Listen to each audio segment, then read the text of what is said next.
Dear students, welcome back to my Facebook page Ratanpur জাতীয় যুব computer প্রশিক্ষণ কেন্দ্র। রতনপুর জাতীয় যুব কম্পিউটার প্রশিক্ষণ কেন্দ্রে তোমাদের সকলকে জানাই স্বাগত। ভিডিও শুরু করার আগে বলে রাখি, তোমরা যারা ফেসবুক পেজ থেকে আমার ভিডিওটি দেখছো তারা অবশ্যই ফেসবুক পেজটি ফলো করে আমার পাশে থেকো, আর যারা আমার ভিডিওটি ইউটিউব চ্যানেল থেকে দেখছো তারা অবশ্যই ইউটিউব চ্যানেলটি সাবস্ক্রাইব করে দাও। আর তোমরা তোমার বন্ধুদের বান্ধবদের ভিডিওটি শেয়ার করে যাতে তারা আমার ভিডিও দেখে উপকৃত হতে। আর তোমরা যারা আমার চ্যানেল এবং ফেসবুক পেজটি আগের থেকে ফলো করে রেখেছো তাদেরকে অসংখ্য ধন্যবাদ। তো চলো আজকে তোমাদের দেখাবো এই যে স্টক ম্যানেজমেন্ট অফ 2024, এটা ধরো আমি 26 করছি, 2026 এটা কিভাবে ক্রিয়েট করতে হয় তা আজকে তোমাদের দেখাবো। তো চলো শুরু করা যাক।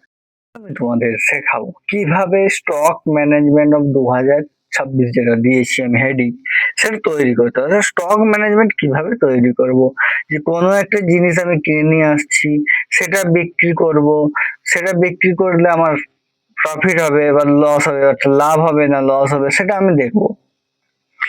সেখান থেকে আমার কত টাকা লাভ হচ্ছে বা কত টাকা আমার ক্ষতি হচ্ছে সেটা কিভাবে বার করব, সেই জিনিসটা আজকে আমি তোমাদের দেখাবো। তো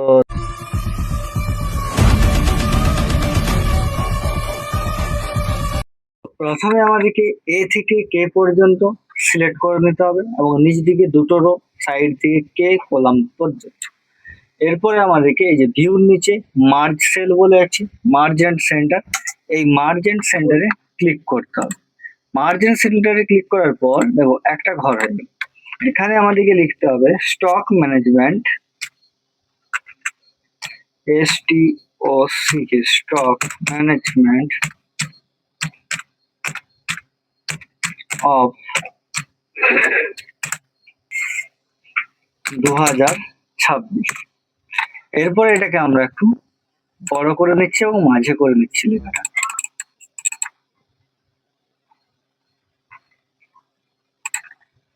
এবার প্রথম ঘরটা আমাদের কি লিখতে হবে, এখানে লিখবো আমরা SL নাম্বার। তারপরের ঘরটা কি লিখবো, আইটেম কোড। এখানে একটা জিনিস বলবো, এখানে তোমরা কি করবে, এই যে 2, 3 এবং 4 এটাকে সিলেক্ট করে এটাকে মার্জ করে দেবে। এখানেও সেম বি কলামে 3 এবং 4 রো সিলেক্ট করে মার্জ। এরপরে কি করবে না, এরপরে CDE পরপর উপরে 3টে ঘর সিলেক্ট করবে। এবারে যে merge and center, merge and সেন্টারে ক্লিক করবে।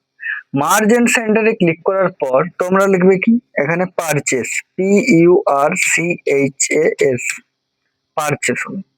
পারচেসে কি হয় না, আমি কোনো একটা জিনিস কিনে নিয়ে আসছি, সেটা বিক্রি করবো, তাহলে আমাকে কিনে নিয়ে আসতে হবে, সেজন্য আমি পারচেস করে নিয়ে আসছি। কি কি দেখতে হবে না, কোয়ান্টিটি। প্রথমে কোয়ান্টিটি মানে পরিমাণ, অর্থাৎ কতগুলো জিনিস আমি কিনলাম। রেট মানে এক একটা দাম কত, রেট যদি আমি 50টা জিনিস কিনি তাহলে তার দাম যদি 250 টাকা করে হয় তাহলে তার টোটাল অ্যামাউন্ট কত বেরোবে, সেটা এখানে হবে টোটাল। পারচেস হলো। পারচেসের পরে আমাকে কি করতে হবে, এখানে আমি সেল করবো। এবারে সেই জন্য আবার 3টে ঘর সিলেক্ট করবো। এখানে মার্জ অপশনে ক্লিক করে আমি লিখবো কি সেলস, সেলস। সেলস এর ঘরেও কি হবে, কোয়ান্টিটি, রেট, অ্যামাউন্ট। তাহলে আমি কি করছি, টোটাল লিখেছি, কোয়ান্টিটি, রেট, অ্যামাউন্ট। তাহলে এখানে আমাকে কি করতে হবে, এই 3টে যেহেতু একই হবে আমি সিলেক্ট করলাম। এখানে কপি অপশনে ক্লিক করলাম। কপি অপশনে যে পরে এই জায়গাতে ক্লিক করব। এবার আমরা এই পেস্ট অপশনে ক্লিক করে দেবো, এবার চলে এলো। এবারে আরো দুটো ঘর সিলেক্ট করব, মার্জ করব। এখানে লিখবো কি না ক্লোজিং স্টক, অর্থাৎ কি আমি পারচেস করে নিয়ে এলাম, পারচেস করে নিয়ে আসার পরে আমি তো সব জিনিস বিক্রি হলো না, কিছু জিনিস রয়ে গেল, কিছু জিনিস সেল করলাম, কিছু জিনিস রয়ে গেল। সেই যে জিনিসগুলো রয়ে গেল সেটাকে বলা হয় ক্লোজিং স্টক, অর্থাৎ ক্লোজ মানে আবদ্ধ আছে আমার কাছে, সেটা আমি পরে আরো বিক্রি করতে পারবো। সেজন্য দেখলাম কি closing stock, CLOSING, closing stock. Closing স্টকে কি হবে, এখানে তো রেট থাকবে না, এখানে কতগুলো জিনিস আছে এবং টোটাল কত টাকার জিনিস আছে। তাহলে আমাকে প্রথমে লিখতে হবে কোয়ান্টিটি, আর একটা ঘরে কি লিখতে হবে, রেট।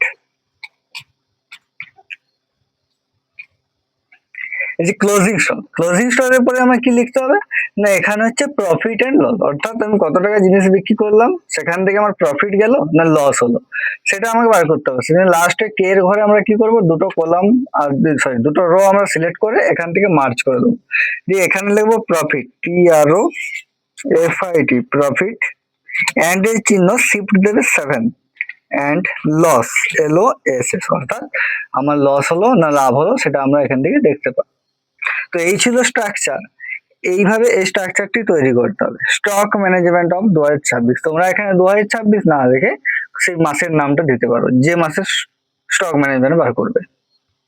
এরপর আমরা এটাকে বর্ডার দিয়ে দিচ্ছি, সেজন্য স্টক ম্যানেজমেন্ট থেকে নিচ পর্যন্ত সিলেক্ট করলাম, এখানে আছে বর্ডার্স অপশন, এখানে অল বর্ডার্স অপশনটা আমরা অ্যাপ্লাই করবো, দেখো পুরোটা বর্ডার হয়ে গেল।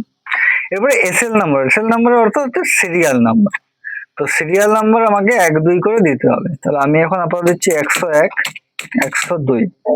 এবারে এটাকে আমরা ড্র্যাগ করে নিজে দিকে নামিয়ে নিচ্ছি, আমি আপাতত 5টি নিলাম। এবারে আইটেম কোড, অর্থাৎ এখানে জিনিসের নাম আমাকে লিখতে হবে। তাহলে এখানে আমাকে জিনিসের নাম লিখতে হবে, ধরো কম্পিউটার, মনিটর, CPU, ইউপিএস ধরো আমি লিখে রাখলাম। ধরো প্রথমে লিখছি আমি কম্পিউটার, তারপরে মনিটর, তারপরে CPU, ইউপিএস, প্রিন্টার। এবারে কোয়ান্টিটি, অর্থাৎ কতগুলো করে আমি কিনে আনছি, পারচেস মানে কি আমি কিনে নিয়ে আসছি, পারচেস। তাহলে কোয়ান্টিটি, ধরো কম্পিউটার আমি কিনছি 25টা, মনিটর 32টা, CPU 16টা, ইউপিএস 20টা, এবং প্রিন্টার, ধরো প্রিন্টার 15টা।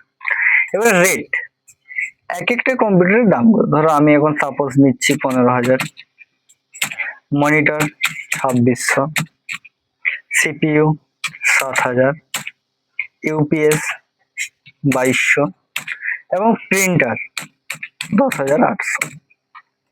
তাহলে এখানে একটা কম্পিউটার দাম 15,000, 25টা কম্পিউটারের দাম কত হবে না, সেই জন্য আমাকে কি করতে হবে, সমান দেবো, এখানে রেটে ক্লিক করব, গণিত আমার কোয়ান্টিটি কতগুলো আছে না 25টা, এই 25-এ ক্লিক করব, আমরা এন্টার দেবো। Rate into quantity 25 into 15,000, 3,75,000। এবার এটাকে আমরা ড্র্যাগ করে নামিয়ে দেবো। এবার আসছে সেলস। সেলস কি না, আমি বিক্রি করছি, ধরো 25টার মধ্যে আমি 25টা বিক্রি করতে পারলাম না, আমি বিক্রি করলাম 20টা। মনিটর কতগুলো আছে 32টা, 32টার মধ্যে আমি বিক্রি করলাম 26টা। সিপিইউ আছে 16টা, 16টার মধ্যে ধরো বিক্রি করলাম 11টা। ইউপিএস আছে 20টা, 20টার মধ্যে 17টা বিক্রি করলাম। প্রিন্টার আছে 15টা, ধরো 7টা বিক্রি করলাম।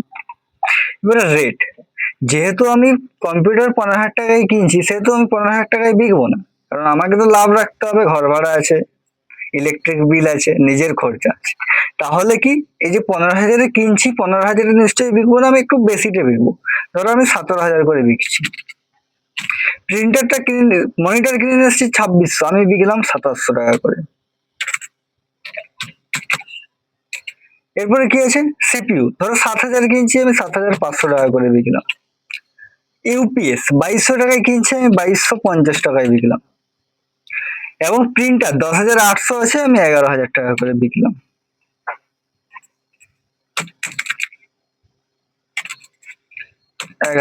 টাকা।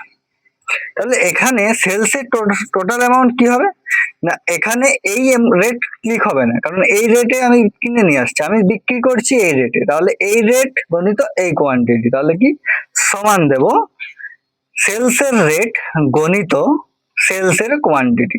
এবারে যখন আমরা এন্টার দেবো, দেখো চলে যাবে 17 দুগুণে 34,000 টাকা। এরপরে যেটা আছে সেটা হচ্ছে ক্লোজিং স্টক, অর্থাৎ আবদ্ধ আছে আমার কাছে আর কতগুলো জিনিস।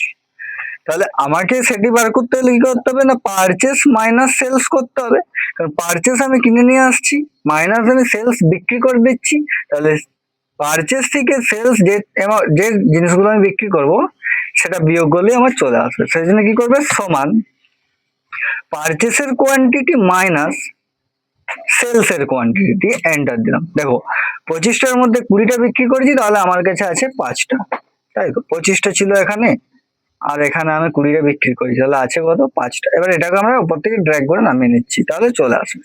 এবারে রেট, এখানে রেট মানে হচ্ছে দাম, মানে কোন রেটের দামটা আমার কাছে আছে।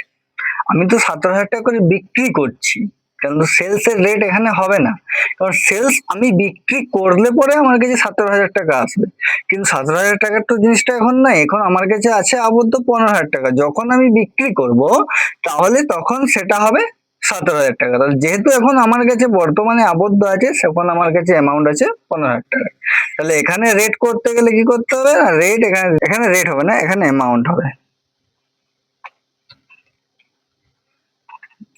তাহলে 5টা কোয়ান্টিটি আছে, কোন রেটটা এখানে ক্লিক হবে?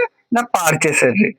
সেলস এর রেট তো আমি বিক্রি করলে পরে আমার 2,000 টাকা ইনকাম হবে, তার আগে নয়। তাহলে আমি যেহেতু এখনো বিক্রি করতে পারছি না, ক্লোজিং আমার কাছে আবদ্ধ আছে, সেই জন্য আমাকে এখানে পারচেসের রেটে ক্লিক করতে হবে। সেই জন্য কি সমান পারচেসের রেট গণিত এই যে ক্লোজিং স্টকের কোয়ান্টিটি দিয়ে এন্টার 75,000 টাকা। এবারে উপর থেকে আমরা ড্র্যাগ করে নামি, ঠিক আছে। এরপরে যেটা হচ্ছে সেটা হচ্ছে প্রফিট এন্ড লস। আমাদের প্রফিট হয়েছে না লস হয়েছে সেটা আমরা দেখবো কি করে? সেই জন্য আমাদেরকে প্রথমে কি করতে হবে? সমান দিতে হবে। সমান দেওয়ার পরে এই যে সেলস এর অ্যামাউন্ট যুক্ত কি আছে না ক্লোজিং স্টকের অ্যামাউন্ট। ক্লোজিং স্টক তো আমার কাছেই আছে, বিক্রি করলে তো টাকাটা আমার কাছেই আসবে, সেটা ক্লোজিং স্টকের অ্যামাউন্টও যোগ হবে, ঠিক আছে। ক্লোজিং স্টকের অ্যামাউন্ট আমি ধান নিয়েছিলাম, ধরো পারচেস 3,75,000 টাকা, আমাকে শোধ দিতে হবে। আমি বলেছিলাম বিক্রি করে আমি শোধ দিয়ে দেবো। তাহলে এখন আমার কাছে এই অ্যামাউন্টটা আছে মাইনাস যুক্ত এই অ্যামাউন্টও আমার কাছে আছে, এটাও আমার কি বিক্রি করে দেবো পরের মাসে।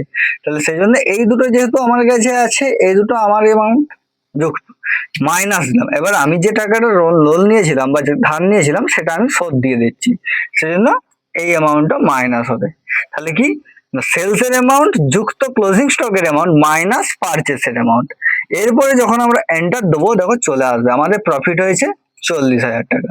যদি লস হতো তাহলে মাইনাস অ্যান্সার আসতো। তো এই ছিল আমাদের ভিডিও। যদি ভিডিওটা ভালো লেগে থাকে অবশ্যই like comment share and follow করে দিও। আর যারা ইউটিউব চ্যানেল থেকে দেখছো তারা অবশ্যই ইউটিউব চ্যানেলটি সাবস্ক্রাইব করে দিও। আর তোমরা তোমাদের বন্ধুদের লিঙ্কটি শেয়ার করো যাতে তারা আমার ভিডিও দেখে উপকৃত হতে পারে।